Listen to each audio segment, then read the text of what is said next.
창세기 16장은 어떻게 끝났지요? 16장 16절에 어떻게 끝났어요? 아브라함이 하갈에게서 이스마엘을 낳았을 때 나이가 몇 살? 86세였더라 이렇게 나왔어요. 그죠? 그러고 나서 창세기 17장 1절은 몇 살로 나와 이제? 아브라함의 99세 때에 여호와께서 아브라함에게 나타나서 그에게 이르시되 나는 전능한 하나님이라 너는 내 앞에서 행하여 완전하라. 자, 사람의 방법으로 했을 때 이스마엘이 낳고 그러고 나서 86세에 이스마엘을 낳고 이제 끝나. 그러고 나서 17장에 바로 넘어와 가지고 이제 아브라함이 나이를 먹었는데 몇 살을 먹었어요? 99세라네. 그럼 몇 년의 침묵이 있었을까? 계산 안 해봐서 모르니까 내가 얘기해 드릴게요. 13년. 자, 16장은 인간의 방법으로 이스마엘을 얻은 장으로서 끝나요. 그죠? 하나님께서 이미 아브라함에게 창세기 15장 4절에 약속을 해. 뭐라고? 네 몸에서 날짜가 네 후사가 되리라. 이렇게 약속을 하시고 16장에 사람의 방법을 쓰고 17절에 뭐라고 해? 전능하신 하나님이 나타나시는 거야. 그런데 아브라함과 사레가 하나님의 약속을 하나님 때에 기다리지 못하고 하갈을 통해서 이스마엘을 얻어요. 하나님의 약속을 기다리지 못하고 인간의 방법으로 만들어낸 완성된 시점이 16절까지요. 그죠? 이스마엘은 누구의 아들이야? 아브람이야. 아브라함이야. 아브람의 아들이었어요. 그죠? 그러나 언약의 약속으로 주어진 아들은 아니야. 그죠? 언약의 약속으로 주어진 아들 아니야. 근데 17장 1절에 갑자기 나타나서 13년 후에 갑자기 나타나가지고 나는 전능한 하나님이다. 이렇게 말씀하시네. 그럼 이 전능한 하나님이다라는 것이 하나님의 마음을 한번 들어가 보세요. 16장에 이렇게 끝났어. 사람의 방법으로 약속을 기다리지 못하고 사라의 말을 듣고 아브라함이 이스마엘을 낳았어. 그리고 13년에 침묵이 있었어. 그리고 17장 1절에 99세가 돼가지고 딱 주님이 나타나서 뭐라고 그래? 나는 전능한 하나님이다. 이렇게 말씀하시네. 너 왜 그랬어? 내가 약속했잖아. 그 약속을 왜 못 믿고? 요런 말씀이 없으시고 그냥 뭐만 해? 나는 전능한 하나님이다. 당신을 계시만 해. 그죠? 여기서 매우 중요해요. 아브라함 86세 때 인간의 방법으로 이스라엘을 만들었을 때와 99세 때 하나님께서 다시 나타날 때를 비교를 한번 해보세요. 86세에는 내가 어떻게 해서든지 하나님의 약속을 이루어야 된다는 인간의 방법이 있었어? 그런 방법을 썼어? 그죠? 자, 99세에는 나는 전능한 하나님이라고 하면서 하나님이 계시가 먼저 오는 거예요. 그러면은 이것이 16장에서 17장으로 넘어가는 핵심은 뭐야? 이 약속은 네가 뭔가를 해서 이루는 것이 아니라 내가 이루는 것이란다 라는 것을 알려주는 거야. 내가 이루는 거야. 네가 뭔가를 해서 나의 약속은 내가 이룰 것이지 나의 약속은 너가 이루는 게 아니야. 근데 우리는 이 인간의 방법을 어디까지 써요? 기가 막히게 써요. 왜? 하나님은 말씀하셨겠다. 약속하셨겠다. 근데 가만히 있자니 내가 조금 아닌 것 같아. 가만히 있자니 내가 뭔가를 해야 될 것 같아. 왜? 지금까지 내가 그렇게 살아왔으니까. 애굽에서는 그렇게 살아왔잖아요. 내 방식대로 살아왔잖아요. 그러니까 그 속성을 버리지 못하고 어떻게 해? 우리는 뭐가 제일 힘들어요? 기다리는 게 제일 힘들어요. 실질적으로는.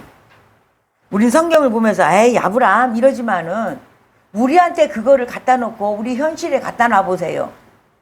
기다리라면 네, 나 주님을 믿으니까 기다립니다. 이렇게 기다려줘요? 뭔가 방법을 물색하다가 추구하다가 이거 아니네 하고 다시 돌아와서 앉아보니까 허탈하게 앉아있는 자리가 우리는 많이 있었어요. 내 방법으로 내가 하려고. 아, 지금도 마찬가지예요. 지금도 그렇잖아요. 근데 이 내 방법을 진짜 못 빼네. 땅의 약속은 주님이 약속을 하시고 내가 그 전쟁을 할 때 그 주권도 나한테 있다? 그러니까 너는 가서 취해라 했던 것이고, 이 후손은 하나님이 너는 가만히 있어? 내가 네 약속 이룰 거야 한데, 우리는 뭔가를 해야 돼. 그게 속성이에요. 자, 1절 봅니다.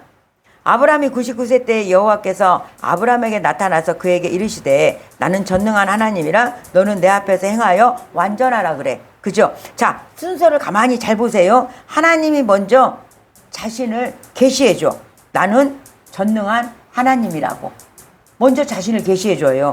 그리고 나서 너는 내 앞에서 행하여 완전하라입니다. 순서를 잘 많이 봐봐요. 순서가 그래. 그죠? 그러면 이것이 네가 완전해지면 나는 너희의 하나님이 된다, 이 뜻이 아니지. 순서를 보라고 했잖아요. 그죠? 자, 오히려 나는 전능한 하나님이니 이제 네가 나를 믿고 내 앞에서 너 살아. 이 방법 내려놓고 나는 전능한 자니까 너는 그냥 내 앞에서 살아라. 이 뜻으로 당신의 이름을 계시해 준 거예요. 자, 전능한 하나님은 히브리 말로 엘 사이다예요. 엘 샤다이.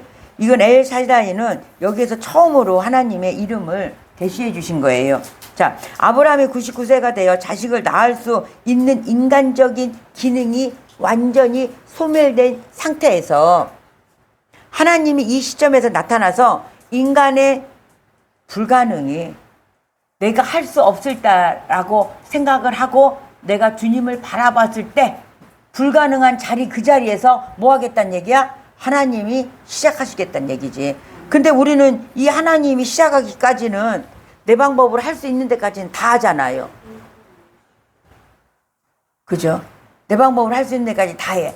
그러다가 시간을 낭비하고 세월을 낭비하고 에너지를 낭비하고 내 힘으로 도저히 할 수 없는 99세 죽은 것 같은 내가 이제는 그때서 앉으니까 요때 하나님이 시작하시겠다고 나와. 그러면 우리는 뭐해? 주님을 받아들이는 모든 부분마다 다르다? 맞아요, 주님. 제가 해보려고 했더니 아무것도 안 됐어요. 한 게 아니고 또 어떤 때 이래. 아, 여지까지 뭐하다 이제 나타났어요? 왜 여지까지 가만히 계셨어요? 진작 말 좀 해주지. 이 두 분류로 가요. 나는 어떤 분류일까? 99세까지 가가지고 허탈하게 앉아가지고 있을 때 주님이 이제 나의 불가능한 자리에 주님이 찾아와서 나는 전능한 하나님이다 이러니까 왜 이제 와서? 왜 이제 와서 그러세요? 그리고 우리는 뭐를 잘해? 삐지기를 잘해. 그래서 하나님한테 삐져. 그죠? 그러지 말고 이제는 그분의 임재 가운데 그분의 손을 잡고 지금 나를 이 시점에서 찾아온 것을 주님 감사해요 하면서 그 손을 붙잡기를 주님의 이름으로 축원합니다. 자, 엘사이다이라는 뜻은 풍성한 공급자란 뜻이에요. 그분의 뜻. 그러고 나서 약속을 능히 이루시는 분이라는 뜻이야. 자, 이 사이다의 어원은 어머니의 가슴 또는 산과 연관이 되어 있어요. 이는 단순히 무력을 가진 전능한 하나님이라는 뜻만 있는 게 아니에요. 왜냐하면은 어머니의 가슴은 어떤 가슴이에요? 어머니의 가슴은 우리 한번 생각을 해보세요. 우리는 누구나 다 그 큰 사랑과 거기에서 공급을 받아서 지금까지 자라온 상태야. 그죠? 우리 육신적으로도 어머니의 그 큰 사랑이 있었고 그 희생이 있었고 그 섬김이 있었기 때문에 우리는 지금 이 자리에 있는 게 아닐까요? 그럼 하나님에게도 이런 뜻이라고. 이것이 지금 뭐야? 자녀에게 필요한 모든 양분과 생명을 풍성하게 공급하시는 사다이라고, 이 뜻이. 그래서 보호하시고 은혜의 하나님을 이거는 의미해요. 엘 사다이는. 또 하나는 인간의 능력이나 형편과 상관없이 당신이 친히 맺으신 언약을 반드시 성취하시겠다는 주권적인 능력을 뜻하기도 합니다. 그러면 우리는 그 창세기 18장 14절에도 보면은 여호와께서 능치 못함이 있겠느냐 이렇게 나와요. 그죠? 그러면은 이 엘 샤다이로 주님은 찾아와 주셨어. 누구에게? 우리에게 찾아오신 거야. 실질적으로는. 그잖아요. 아무것도 할 수 없고 내가 주저앉아 있는 그 자리에 주님이 찾아오신 거예요. 그래서 나는 전능한 하나님이다 라고 말씀해 주시는 거예요. 그래서 뭐라고? 너는 내 앞에서 행하여 완전하라 그래요. 자, 우리는 완전한 사람이에요? 지금 완전한 사람이에요? 왜? 나는 완전한 사람인데? 아니야? 아니에요. 우리는 완전한 사람이에요. 왜냐하면은 자, 우리가 돌아온 탕자를 보세요. 아버지 유업을 받고 먼 나라를 가가지고 지 마음대로 허랑방탕하게 쓰고 남은 것이 없을 때 돼지 쥐염 열매도 먹을 수 없을 때 이가 이제 어떻게 해? 마음은 이제 아버지 집에 가. 그잖아요. 아버지 집에 가면은 우리 하인들도 먹을 것이 많은데 아버지 집에 하면은 내가 아버지 집에 돌아가야 되겠다 이렇게 마음을 먹어. 근데 아버지는 이 자녀가 돌아올 줄 알고 있었어. 근데 상구가 먼데도 가서 그 아들을 발견하고 먼저 달려가가지고 안아줘. 그죠? 안아주고 다시 회복시켜줘. 우리는 이 탕자가 아버지 집에 들어왔을 때 완전한 거예요. 우리는 아니야 그럼? 아직도 그러면은 내가 탕진할 것이 남아있어? 그럼 나는 완전한 자인데 아니라 가잖아 지금. 아니라 했잖아. 그럼 나는 완전한 자야. 왜? 더 탕진할 게 없으니까 난 아버지 집에 터덜터덜 돌아가가지고 아버지가 나를 회복시켜줘서 이제 아버지의 보호 가운데서 그 은혜 가운데서 내가 아버지 그늘 밑에서 살 거잖아. 그럼 나는 완전한 자잖아. 아니, 아니라고 하니 그 이 말을 어떻게 할까 그러면. 다시 한번 물을게요. 우리는 완전한 자일까요? 아멘. 네. 다 돌아갔잖아요.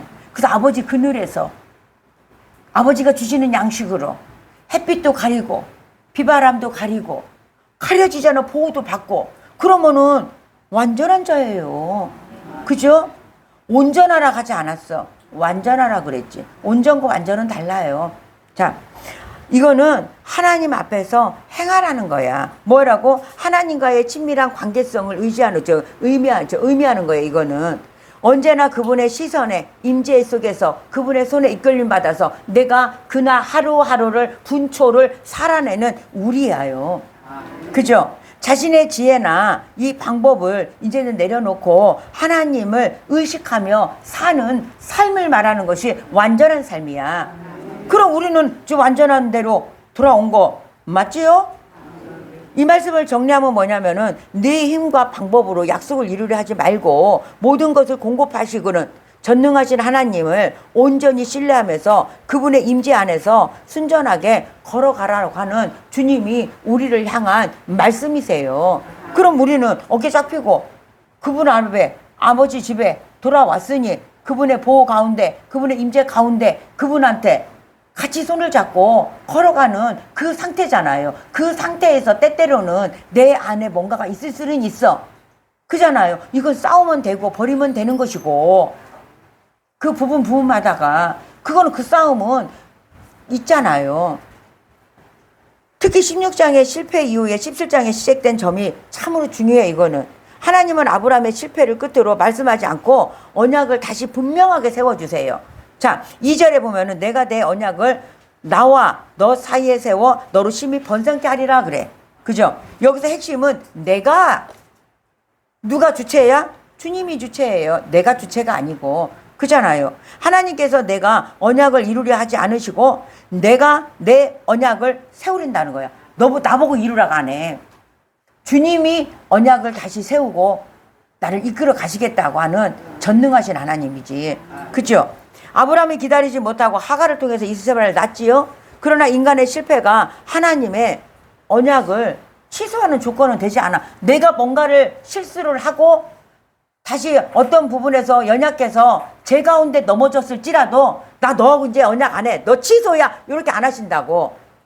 주님은 주님의 신실하심으로 그분의 언약을 그분이 이루어 가세요. 아브라함을 탓하지 않잖아요. 그잖아요. 하나님께서 시작하신 언약은 하나님께서 친히 이루어 가세요. 그러므로 우리의 구원도 인간의 공로가 아니라 하나님의 은혜와 신실함에 근거를 둬야 되는 거야. 우리의 구원 또한 마찬가지로. 그잖아요. 그 다음에 3절에 아브라함이 엎드렸더니 하나님이 또 그에게 일러 가라사대. 자, 2절에서 하나님이 언약을 말씀하시자 3절에서 아브라함이 엎드렸어. 그죠? 이것은 단순히 육체의 자세만을 얘기하는 게 아니에요. 자, 하나님이 이제 제 방법을 내려놓겠습니다 라고 엎드린 거야.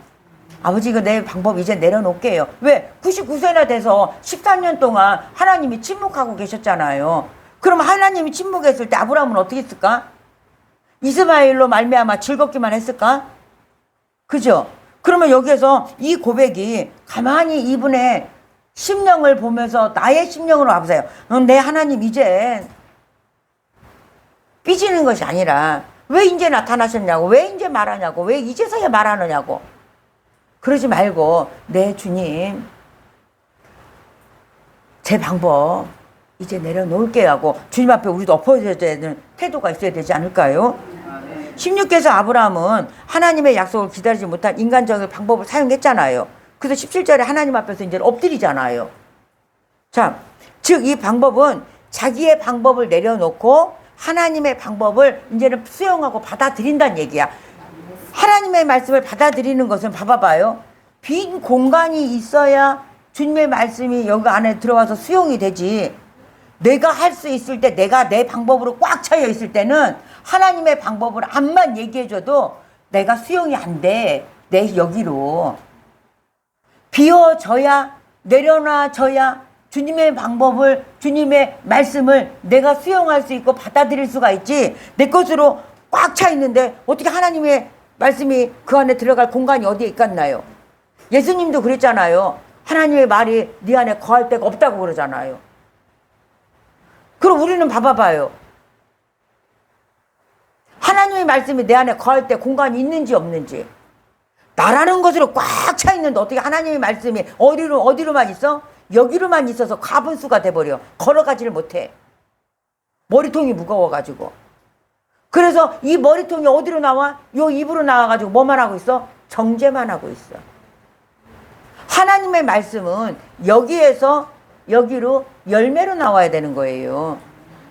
그죠? 그래서 하나님의 언약을 우리의 힘으로 만들어내는 것이 아니라 믿음으로 받아들여가면서 순종하는 거예요. 나를 빼는 것이 정말로 힘들어. 그러니까 할 수 없을 때까지 주님은 기다린다니까. 아무 말씀도 안 하시고. 그 다음에 4절 봅니다. 내가 너와 내 언약을 세우려니 너는 열국의 아비가 될지라. 여기에서 하나님이 아브라함에게 새로운 정체성을 말해주는 거야. 이제는 열국의 아비. 아직 현실에서는 자녀가 있어요 없어요? 자녀도 없는데 정체성을 먼저 새롭게 해줘. 열국의 아비라고 하면 누가 보면 웃을 거야. 자녀 한 명도 없는데 어떻게 열국의 아비가 될 수가 있어. 그잖아요. 그럼 우리는 하나님의 말씀을 언약으로 약속으로 가져올 때 나한테 뭔가가 돼서 그 약속으로 믿어지나요? 처음에는 어린 반푸너치도 없이 들어오죠. 근데 하나님이 이끌어 가신다고. 아브람도 그랬을 거예요. 어이구, 나한테는 자식 하나도 없는데, 나에게 있는 건 저 이스마엘이라는 거 하나밖에 없는데 쟤나 내 앞에 주님 앞에서 잘 크게 해주세요. 이렇게 했잖아요. 그럼 속으로 어떻게 했어? 아브람도 웃었다니까. 사라도 웃고. 그잖아요. 얼척이 없어서 웃는 거야. 그 우리는 하나님의 어떤 약속이 있으면 얼척 없네. 나 상황을 보세요. 나를 보세요. 내가요? 이렇게 할 때 있었어요 없어요? 하나님이 우리의 정체성을 바꿔주는 거야. 이때는 어떠한 약속이 들어오는 것은. 그잖아요. 그러고 나서 이거는 믿음은 현재 내가 무엇인가가 아니고 이것만 보는 게 아니라 하나님께서 나를 무엇으로 부르셨는가 이걸 바라보는 게 믿음이야. 현재 나를 보면은 믿음이라는 게 생겨요. 근데 하나님을 보면은 하나님의 믿음인가를 우리한테 주시는 거지. 그죠? 자, 5절 봅니다.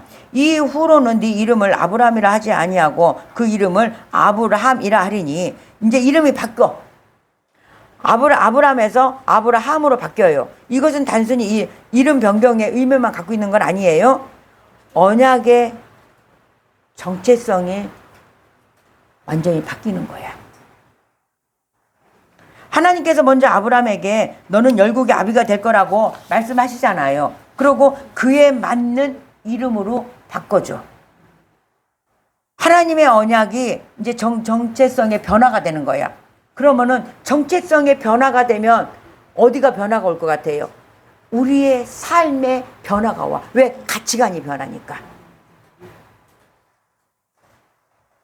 그리스도 안에 들어온 사람도 과거의 정체성으로 우리가 살아내고 있으니까 지금 그리스도 안에 들어왔다 해도 내가 과거의 이 정체성을 아직 못 버리고 있으니까 뭐 하고 있는 거예요? 내 힘으로 내가 뭔가를 해야 되는 거야. 근데 성경에서는 뭐라고 얘기해요?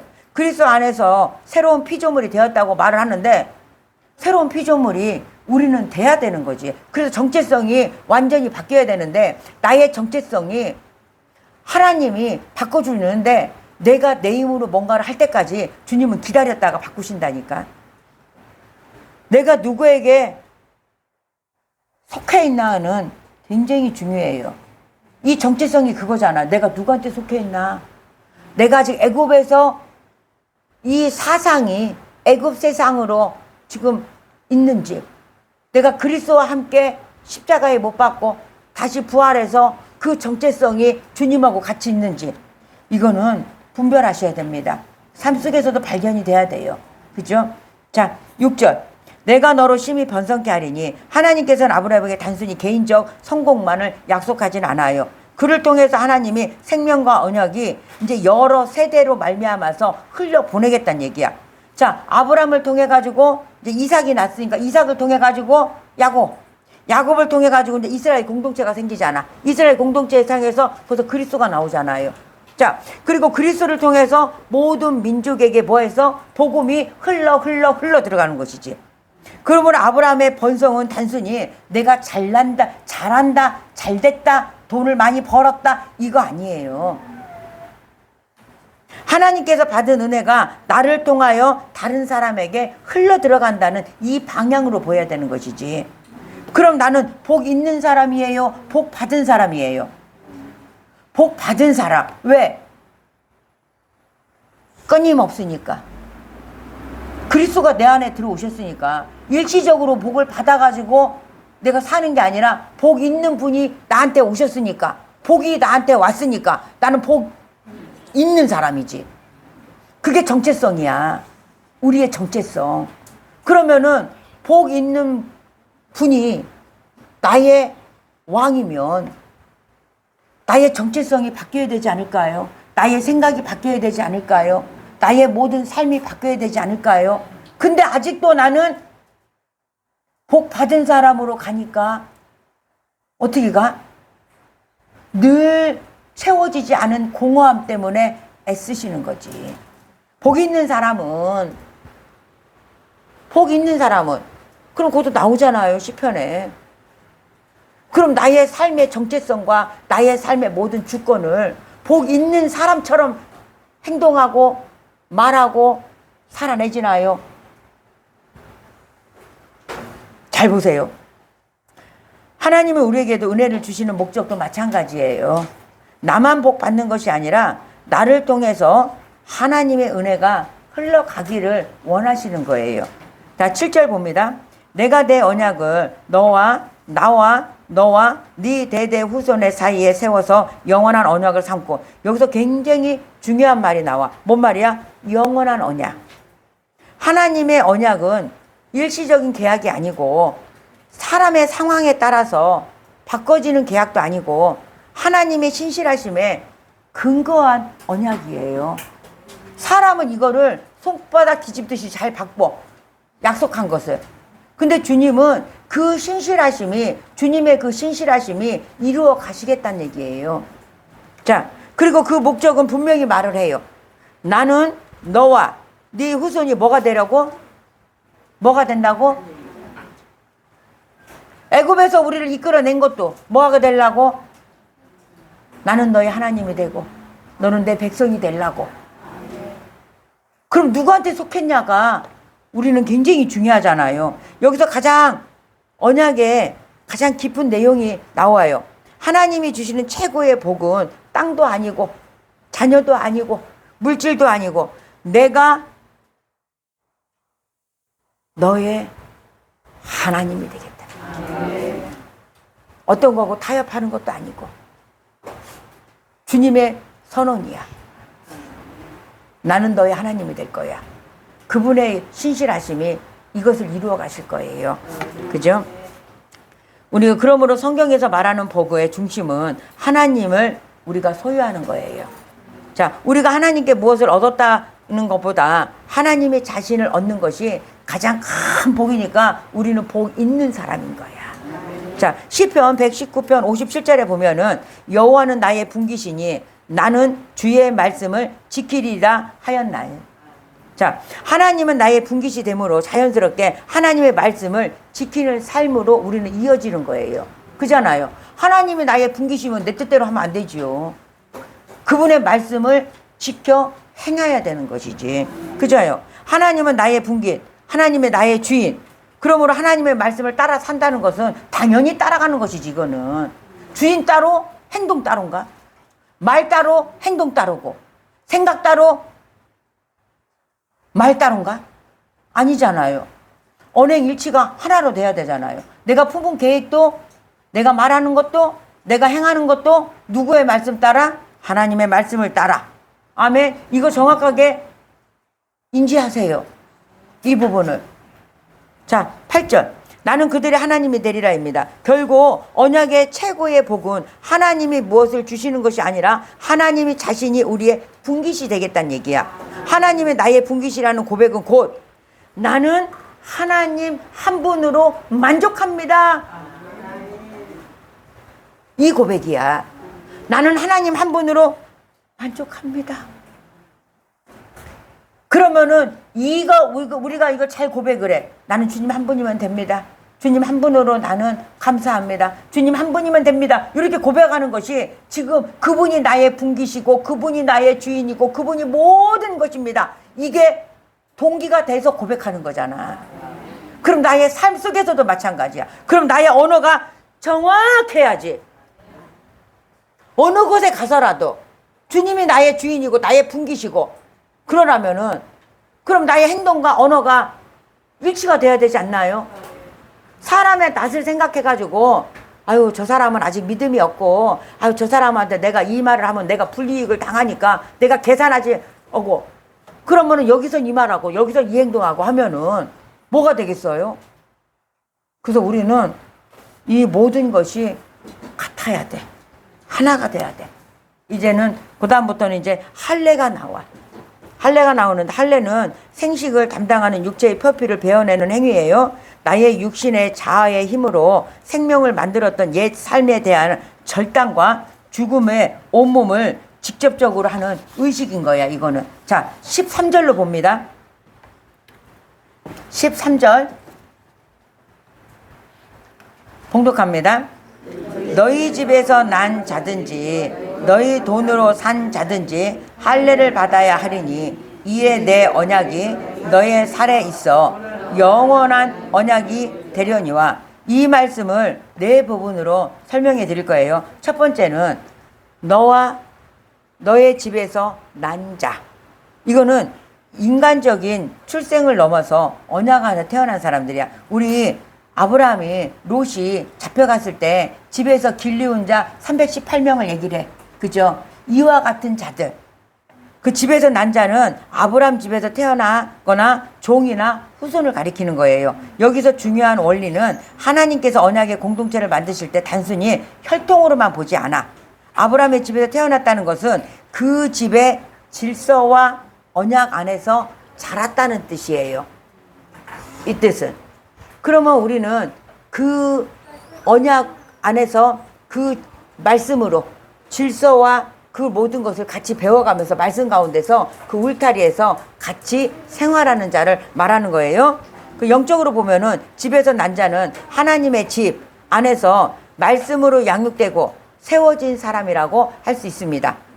신약에서는 하나님의 집을 이렇게 말해요. 에베소서 2장 20절에 보면은 제가 봉독합니다. 너희는 사도들과 선지자들의 터 위에 세우심을 입은 자라 그리스도 예수의 친히 모퉁이 돌이 되셨느니라. 또한 하나님의 백성은 하나님의 권속이라고도 불러. 그리고 가족이라는 표현도 많이 써요. 그죠? 그 다음에 19절에 보면은 아니요, 본문 아니에요. 에베소서 2장 그러면 20절 읽었잖아 지금. 제가 19절 읽는다는 얘기야. 그러면 이제부터 너희가 외인도 아니요 손도 아니요 오직 성도들과 동일한 시민이요 하나님의 권속이라고 그래. 그러므로 영적으로 이건 중요한 것은 내가 어디서 태어났느냐보다는 내가 누구 집에 속해 있느냐가 중요한 거야. 내가 어디서 태어났느냐가 중요한 게 아니라 내가 어느 집에 지금 속해 있느냐야. 그러면은 내가 아버지 집에 속해 있으면 아버지의 권속으로 있으면 가족이잖아. 그분의 보호 가운데 있잖아. 그래서 완전할 수가 있다고. 돌아온 탕자같이. 그죠? 그 다음에 이제 돈으로 산 자가 나와요. 돈으로 산 자는 은혜로 값을 치르고 얻은 사람이야. 이 부분은 매우 중요해요. 돈으로 산 자는 혈통적으로 아브라함의 자손이 아니더라도 아브라함의 집에 이거는 속하게 돼. 즉 집에서 태어난 사람, 밖에서 들어온 사람 이 둘이 하나님의 언약 안에서 동일하게 뭐를 해? 할례를 하라고 그래. 할례를. 다 잘라내라고. 자, 이 복음은 그림이에요. 우리는 하나님께 본래부터 속해 있던 존재가 아니었어. 그죠? 그러나 하나님이 값을 치르고 우리를 자기 백성으로 뭐 했어? 삼으셨어. 신약에서는 그 값을 더욱 선명하게 보여주죠. 고린도전서 6장 20절에 제가 봉독합니다. 값으로 산 것이 되었으니 그런즉 너희의 몸으로 하나님께 영광을 돌려라. 하나님께 영광을 돌린다는 얘기는 뭘까요? 하나님이 언제 영광을 받으실까? 예수님도 십자가를 지기 전에 그래 나를 통해 영광을 받으시고 또 받으시고 내가 받았다 그래 영광을. 십자가 질 때 영광 받아. 우리가 죽을 때 영광 받아. 그잖아요. 예수님이 아버지 앞에 영광을 늘 돌려. 뭐하니까? 죽으니까. 그러면 우리는 이 할례를 통해 가지고 이 은혜를 입은 거잖아요. 그러면은 우리의 모든 삶은 할례를 통해 가지고 잘라내는 거잖아. 그래서 하나님께 영광 돌리는 삶이 돼야 되잖아요. 이해가 가세요 이 말이? 그죠? 할례를 얘기하는 거야 지금. 우리는 돈으로 주님이 사줬어. 그래서 나의 모든 삶은 주님께 영광 돌리는 삶이야. 왜? 십자가에서 함께 죽었으니까. 십자가에서 죽었다가 다시 살아나면 뭐가 돼? 여기서 값으로 산 자는 예수 그리스도의 대속으로 은혜를 입은 거예요. 값 주고 그분이 우리를 산 거야. 그래서 나는 내 것이 아니잖아요. 근데 내 것처럼 사용해버려. 그잖아. 그래서 구약의 돈으로 산 자는 종을 사는 사회적 제도 안에서 이 표현을 쓰신 거야. 근데 신약에서 이거는 그리스도의 피로 속량을 받은 하나님의 백성이라는 복음의 그림자가 여기에 있는 거예요. 그러므로 영적으로 보면은 집에서 난 자와 돈으로 산 자 모두 언약 안에 들어온 거 맞지요? 이게 매우 기쁘고 즐거운 이야기야. 그래서 혈통의 언약의 근거가 아니고 인간의 자격도 언약의 근거가 아니고 오직 언약의 근거는 하나님의 은혜와 하나님이 근거란 얘기예요. 그분의 언약의 근거란 얘기야. 그럼 우리는 뭔가를 자랑할 게 없어. 십자가 외에는 우리는 자랑할 게 없어. 그죠? 자, 그 다음에 언약이 어디에 있다고 그래? 너의 살에 있어. 이렇게. 언약은 보이지 않게 약속만 있는 게 아니에요. 보여. 왜? 살아있으니까. 표피를 보여내는 거잖아요. 살아있는 거잖아요. 자, 여기서 핵심은 살이야, 살. 하나님께서는 언약을 단순히 마음에만 두지 않았어. 그죠? 그 몸에 표시를 남기게 하셨고, 할례는 남자의 몸을 실제로 이게 표징이야. 그래서 하나님께서는 내 언약이 너의 살에 있어 라고 말씀하세요. 이거는 강력한 표현인데요. 하나님께서 너는 이제 이 언약 편은 너는 이제 나한테 속한 자야. 이 할례의 표식이 너는 이제 나한테 속한 사람이야 라고 이 몸에다가 표시를 한 거라고. 그래서 여기서 더 깊이 들어가면 성경은 결국 육체의 할례보다 어디를 하려고 그래? 이제는 마음의 할례를 하라고 그래. 자, 마음의 할례는 신명기 10장 16절 제가 봉독합니다. 그러므로 너희는 마음에 할례를 행하고 다시는 목을 곧게 하지 말라. 자, 마음의 할례를 하라 그러네. 우리한테 넘어와서 왜? 십자가에서 주님이 다 이루셨으니까 우리 이제 마음으로 할례를 해야 되는데 마음의 할례가 뭘까? 뭐를 잘라내야 될까? 내 고집을, 내 완악함을, 내 자아를 이 마음의 중심에서 다 잘라내야 되는 거예요. 주체가 나가 됐던 것도 잘라내야 되고 그잖아요. 고집은 우리가 가서 그 가나안 땅의 7 족속과 싸우는 것과 내 자아와 내 고집과 이런 건 달라요. 이거는 잘라내는 거야.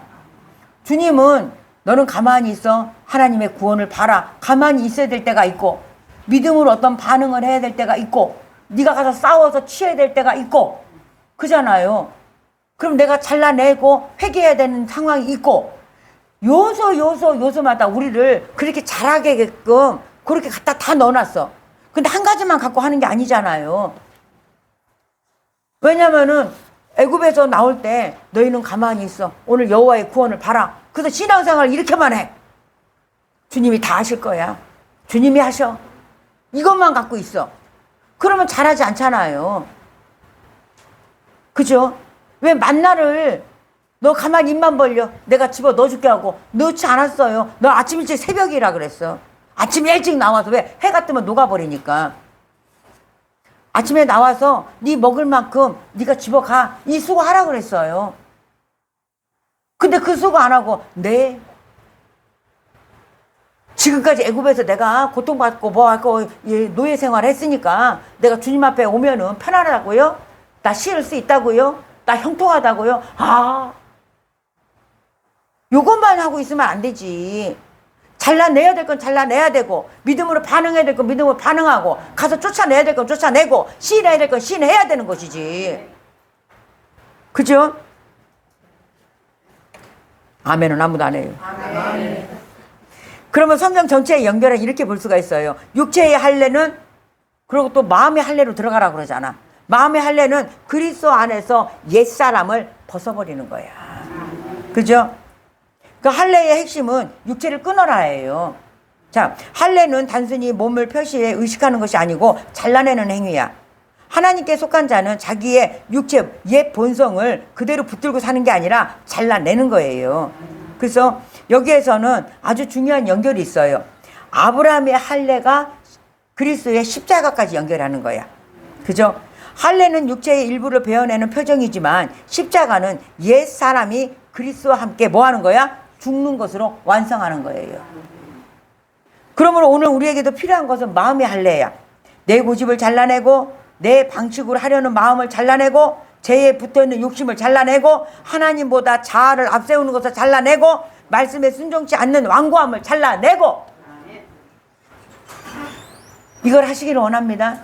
그래서 영원한 언약이라고 그래. 사람의 상태가 아니라 하나님의 신실하심으로 이것을 주님께서 이루어 가시겠다는 얘기야. 그렇잖아요. 하나님 이것은 영원한 언약이라고 말씀하시는데 영원한다는 건 뭐냐면은 언약의 근거가 인간에게 있지 않고 누구한테 있다고? 우리는 한번 태어나면 한번 가는 거는 정해져 있어요. 그 영원하다고 볼 수가 없잖아요. 하나님은 영원하세요. 영원하다고. 그분이 그 신실하심이 영원함으로 이루어 가신다고. 그죠? 아브라함이 완전해서 언약을 맺은 게 아니고 하나님께서 먼저 찾아가셨어. 하나님께서 약속하셨어. 하나님께서 언약을 세우셨어. 그리고 하나님께서 그 언약을 이루어 가십니다. 따라서 언약의 시작은 하나님의 은혜인 거고, 언약의 유지 또한 하나님의 신실하신 것이고, 언약의 성취 또한 하나님의 능력이라고 우리는 볼 수가 있잖아. 그럼 내 거 개입한 거 있어요, 없어요? 은혜만 받은 거야, 주님 안에서. 근데 왜 살의 언약을 두셨을까요? 살해. 이 아주 중요한 교훈이에요. 하나님의 언약은 삶과 분리된 종교가 아니야. 종교 행위가 아니에요. 왜? 살은 우리의 실제 삶을 의미하는 거예요. 보여지는 거라고 그랬잖아, 언약이. 살의 언약이 있다는 거는 우리가 보여지는 삶이라고, 이제는. 자, 생각만 하나님께 속한 것이 아니고, 말만 하나님께 속한 것이 아니고, 예배할 때만 하나님께 속한 것이 아니고, 내 몸의 전체가, 나의 모든 삶 전체가 어디라고? 하나님께 속한 거라고. 그 할례가 살에 있는 것은. 로마서 12장 1절에서 보면은 뭐라고 하냐면은 사도 바울이 너희는 이 세대를 본받지 말고 오직 마음을 새롭게 함으로 변화를 받아 하나님의 선하시고 기뻐하신 온전한 뜻이 무엇인지 분별하도록 하라. 늘 이 싸움을 하셔야 되는 거, 분별하면서. 그래서 창세기 17장의 언약은 너희 살에 있다는 이 말은 너희의 몸과 삶의 실제 삶 전체가 하나님의 언약 안에 있다, 이거를 지금 예표하고 있는 거라고. 그래서 우리가 마음의 할례를 해야 된다고. 나의 삶도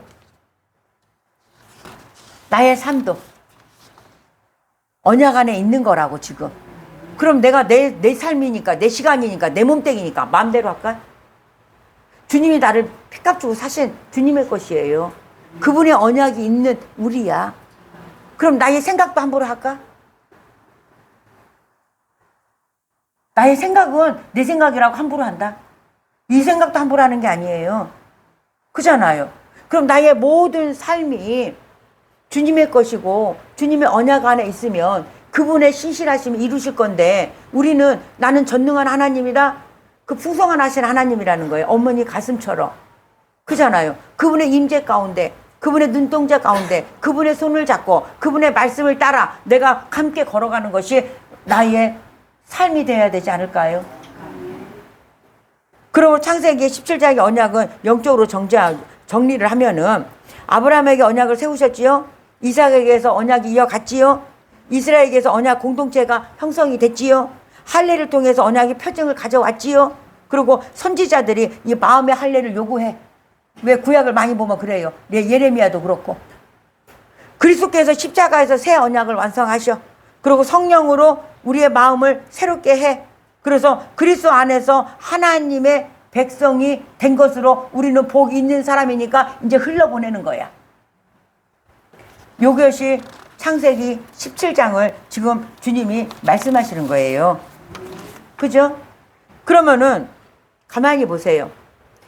예수님의 십자가에서 몸이 갈기갈기 찢겨진 것이 할례야. 그럼 우리도 마찬가지야. 그 십자가의 은혜가 우리의 마음을 찢고 우리의 모든 삶을 하나님 앞에 영광을 돌리는 삶을 살아가야 되는 거야. 영광을 뭐라고 그랬죠? 십자가에서 죽는 거예요. 이 할례가 우리의 마음을 찢어 우리의 모든 삶이 내 것으로 사는 게 아니라 이제는 나는 주님의 것입니다.